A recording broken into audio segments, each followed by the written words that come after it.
Hi, I'm Sean Reardon, Mayor of Newburyport, and welcome to the latest edition of the Mayor's Corner. It is a beautiful day out there today, and it's funny, we've been getting like these good stretches during the week and then kind of rainy on the weekends, which hopefully that trend will change as we get further along into July here, but man, it's beautiful out there, and it's so nice. I just took a walk around town, and just, the downtown is clean. We've kind of moved to our two times a week cleaning by the DPS downtown. Picked up a few pieces of trash here and there. For the most part, it looked really great.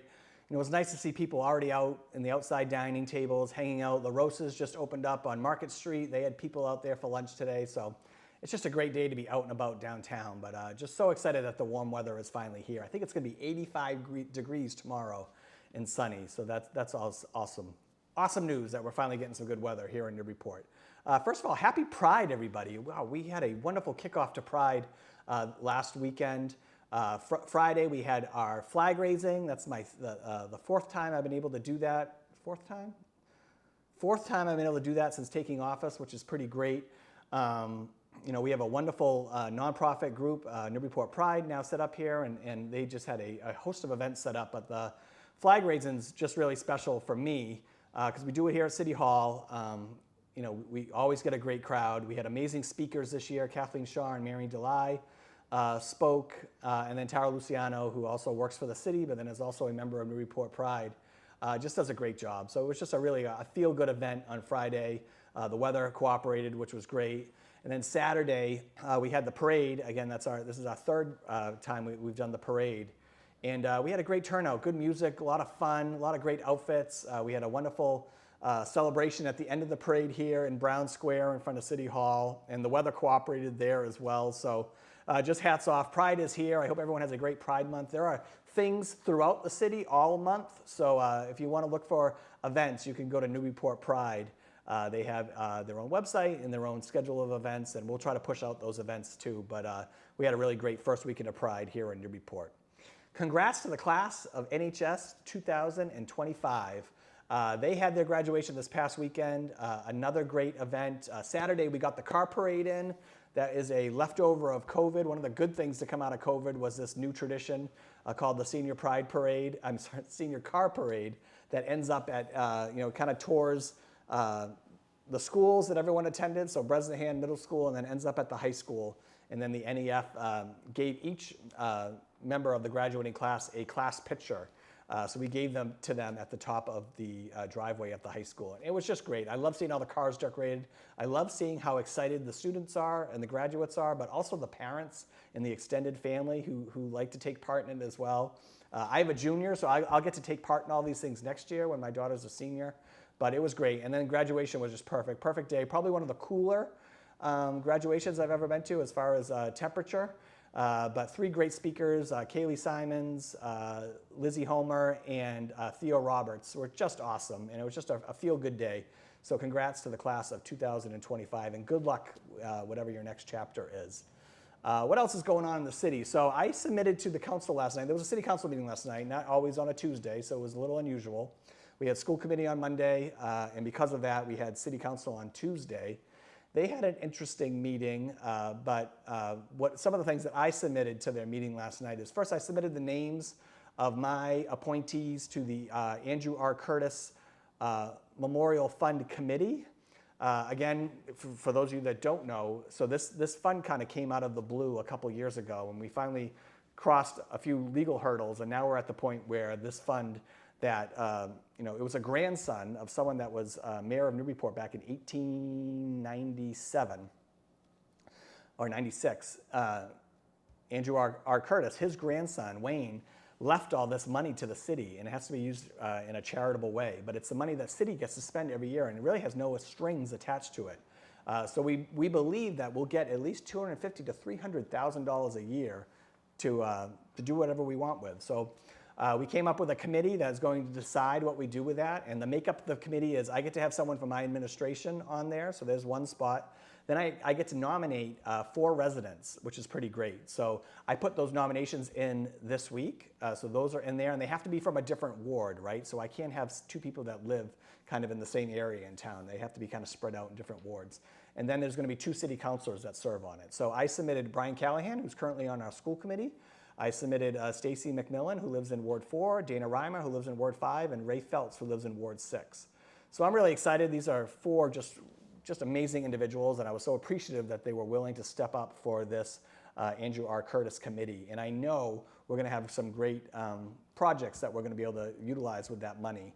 Starting this year, they actually do want to try to get an allocation done this year. So once we get approval from the City Council, as far as committee members go, we'll get that committee meeting and talking about guiding principles and where that money could go to this year. And I think they were thinking around like $200,000 this year, but moving forward after this year, probably closer to $250,000 to $300,000 each year forever, which is pretty great. So that's coming up.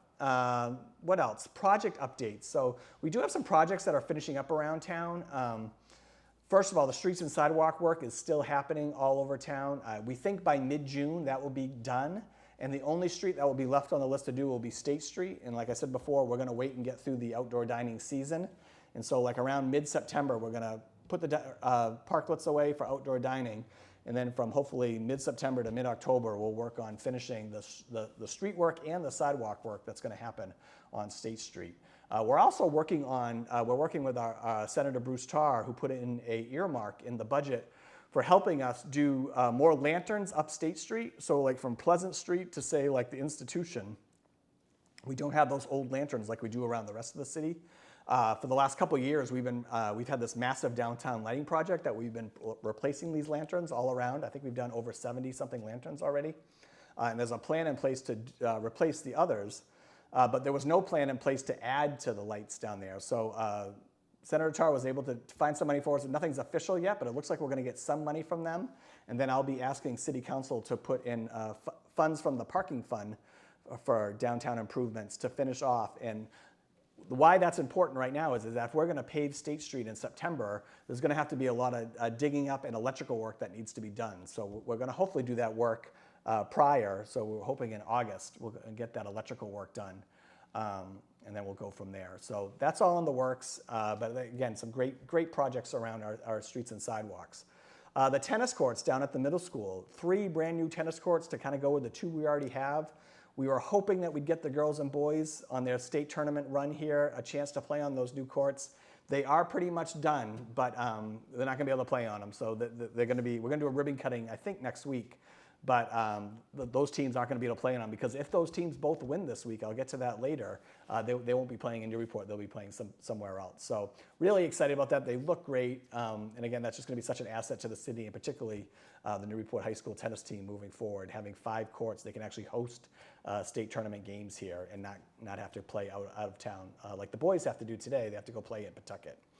And then finally, down at Lower Atkinson, otherwise known as the Pioneer League, that safety project is almost done. We're actually lining the parking lot right now for parking spaces, but that's just been a really well-received project to go along with the fully inclusive playground that was put down the Pioneer League last year. So again, they're in the middle of their baseball season, but that project really was a long time coming in that area. Really is going to improve the safety there. We're not going to have cars backing up into the busy Merrimack Street. So again, kudos to project manager Kim Turner for seeing that project through, but they are finishing up that project this week. So that's it for projects. We do have a ribbon cutting tomorrow, so you might not see this till then, but what we're cutting the ribbon on tomorrow is the maritime themed sculpture down at Market Landing Park. So as you know, we christened Market Landing Park last year. It's an expansion of the park down there. It looks like it's always been there. It's just that beautiful. And I can't tell you, every week I have somebody comment of how beautiful that park is.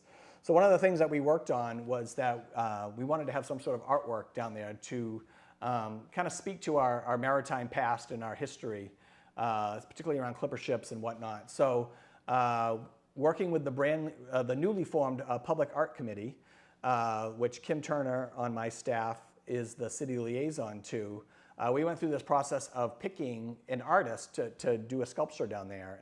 And the sculpture's name is Sail Trace, and the artist's name is Aaron T. Stefan, and he's from Maine. And so we are going to, you can actually see it down there right now, but it is a beautiful piece, and I just love it. And it's gonna, it's gonna be something that's gonna enhance our waterfront forever. But that's taking place on Thursday, and that was paid for with a couple of grants from our cultural council here in Newburyport, and then also another grant from the state. But it's just a great piece to that waterfront. And I think we'll continue to kind of chip away and add little pieces to that park as we go. But this sculpture is a great new addition. Finally, I'll say, we're still in the middle of the budget, so it's fiscal year 26 budget season. We went through 3 meetings of our capital improvement plan. We've gone through 1 night of hearings for a couple of departments. And what happens now is, I think there's like 4 more hearings set in front of the city council, and they'll talk to a couple different department heads each night around those. Obviously, I've been talking about this as a lean and mean budget year. It's a 3.6% increase, but if we really look at it, it's only a 1.8% increase because of the drastic health insurance increase that we had this year. So we really have looked for anywhere possible to cut. So it'll be interesting to see how the city council approaches this budget. And again, we were trying to work with them through this. I really think that we've done a lot of good here. So, and I think it's still a budget that moves the city forward in a positive way. So I'm excited to see those conversations happen. The budget vote will be June 18th. So they've got to get all their budget hearings done by the 18th. And then hopefully it'll only just take that 1 night to get to a vote. Lastly, we have some Newburyport High School athletic teams in the state tournament, so just good luck to the boys and girls lacrosse. They're both playing today at home. It will probably be their last home game. And then the boys and girls tennis are still alive. The boys play today in Pentucket, and the girls have to actually travel to Martha's Vineyard on Thursday on a beautiful day to go play on the vineyard. And if they win for that, they'll be in the Final Four. My daughter Sadie plays second doubles, so good luck Sadie and good luck Clippers. And I will see you all next time on the Mayor's Corner.